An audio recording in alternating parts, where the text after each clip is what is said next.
Salam dalam kasih Kristus.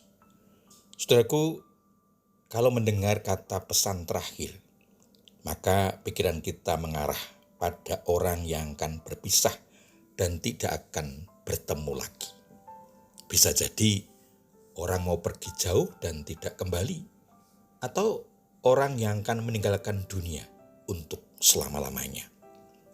Biasanya pesan terakhir berisi hal-hal yang penting bagi orang-orang yang akan ditinggalkan, atau hal-hal penting yang akan terjadi nanti, dan itu merupakan pesan agar diperhatikan atau dilakukan oleh orang yang diberi pesan. Masalahnya, apa kena mengenainya dengan kita? Atau jangan-jangan pesan itu juga diberikan kepada kita? Untuk menemukan jawabannya, mari kita bersama mengikuti renungan Ajaran Hidup kali ini. Sebelumnya mari kita mohon berkat Tuhan dengan berdoa. Bapa di surga, kami menaikkan syukur kehadirat-Mu atas berkat dan pemberian-Mu dalam kehidupan kami sampai saat ini.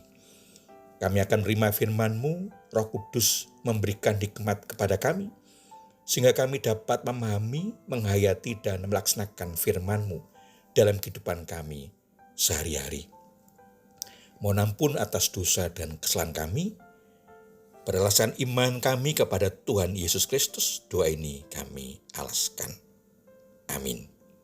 Saudaraku yang dikasihi Tuhan Yesus Kristus, firman Tuhan yang akan kita terima diambil dari Injil Yohanes pasal 13 ayat 34 sampai dengan 35 yang tertulis demikian.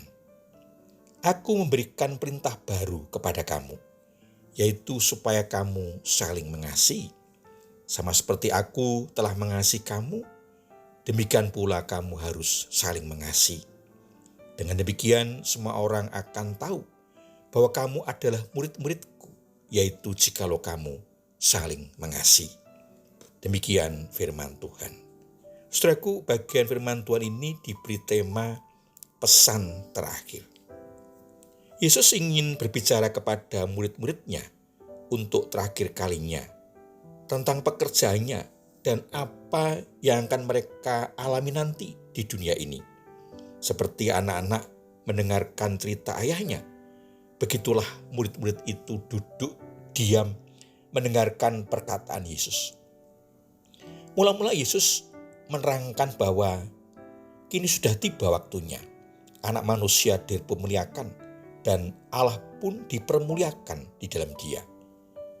Pandangannya melintasi segala penderitaan dan kayu salib. Ia yakin kemenangannya akan diraihnya. Murid-murid akan ditinggalkannya, mereka harus saling mengasihi. Tanda sebagai murid Yesus dan sebagai orang Kristen dalam segala abad ialah saling mengasihi. Kasih akan mengatasi segala kesulitan. Perintah Yesus ini merupakan bagian dari pesan terakhir Yesus kepada para murid. Perintah ini juga untuk membedakan orang percaya yang sungguh-sungguh dengan yang mempunyai pengakuan yang palsu. Dengan cara memeriksa kasih dan ketaatan mereka kepada Kristus dan kepada firman Allah. Saudara, pesan Yesus untuk mengasihi merupakan ciri khas pengikut Kristus. Kasih agape ini pada dasarnya merupakan kasih yang memberi diri dan berkorban untuk kebaikan orang lain. Demikianlah hubungan antara semua orang percaya yang harus ditandai dengan kepedulian, dengan bersedia berkorban demi kebahagiaan bagi sesama saudara dalam Kristus, sebagai bagian dari hidup saling mengasihi. Luar biasa, puji Tuhan.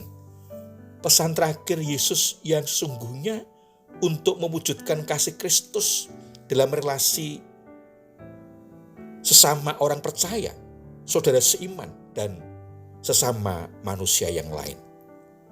Saudaraku yang dikasihi Tuhan Yesus Kristus, bagaimana kita menghayati pesan terakhir Yesus ini kepada para murid waktu itu? Dikaitkan dengan kehidupan kita orang percaya sebagai murid Tuhan Yesus yang hidup di era sekarang. Sesungguhnya pesan ini juga ditujukan kepada kita. Lantas apa yang Tuhan Yesus ingin kita lakukan dalam kehidupan kita sekarang? Yang pertama, hiduplah saling mengasihi. Sebagai sesama orang percaya atau saudara seiman, meskipun berbeda gereja, denominasi, pengajaran, tetapi sesungguhnya kita satu misi sebagai orang-orang yang telah diselamatkan untuk menjaga hidup iman kita. Karena seperti para murid, pada waktu itu kita juga mempunyai tugas pewartaan kasih Allah akan dunia ini. Allah ingin agar dunia ini diselamatkan dari kuasa iblis dengan segala kejahatannya, yang ingin agar orang tetap hidup dalam dosa dan jauh dari kebenaran Allah.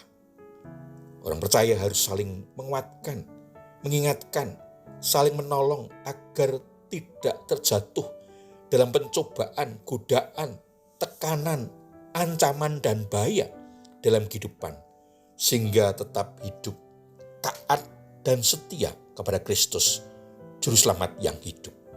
Yang kedua, orang percaya dipanggil untuk hidup dalam kasih. Artinya menyatakan kasih Tuhan dalam kehidupan agar orang bisa merasakan kasih Tuhan. Tidak harus menjadi pengikut Kristus, tetapi bisa merasakan kasih Kristus. Karena sesungguhnya iman itu panggilan setiap orang dari Allah dan menjadi rahasia pribadi setiap orang dengan Allah. Pernyataan kasih itu sendiri tidak membeda-bedakan, netral, tulus, dan jujur, agar setiap orang sungguh mengenal dan merasakan kasih Kristus melalui kita, para muridnya. Karena sesungguhnya dunia ini semakin kehilangan kasih, dan Kristus hadir dengan kasih-Nya sepanjang zaman melalui para muridnya yang menyatakan kasih Kristus. Karena itu ciri khas murid-murid Yesus. Tuhan Yesus memberkati. Amin. Mari kita menaikkan syukur kepada Tuhan di dalam doa. Terima kasih ya Tuhan, firman-Mu menolong kami untuk memahami pesan terakhir-Mu kepada para murid pada waktu itu. Demikian juga kepada kami sekarang ini. Agar kami terus bisa merasakan kasih-Mu dalam kehidupan setiap kami. Demikian juga dalam persekutuan orang percaya dan dengan sesama kami yang lain. Sehingga oleh kasih-Mu itu kami dilepaskan dan dibebaskan dari kuasa dosa oleh karena iblis yang selalu membujuk, menggoda, mempengaruhi, bahkan menjebak kehidupan kami.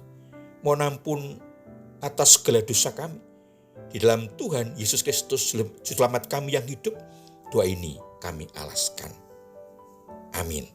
Saudaraku yang dikasihi Tuhan Yesus Kristus, demikian renungan ajaran hidup. Saya bertemu kembali dalam renungan selanjutnya. Kasih karunia dan anugerah dari Allah Bapa di dalam Tuhan Yesus Kristus, pimpinan dan pemeliharaan Roh Kudus memberkati saudara semua. Amin.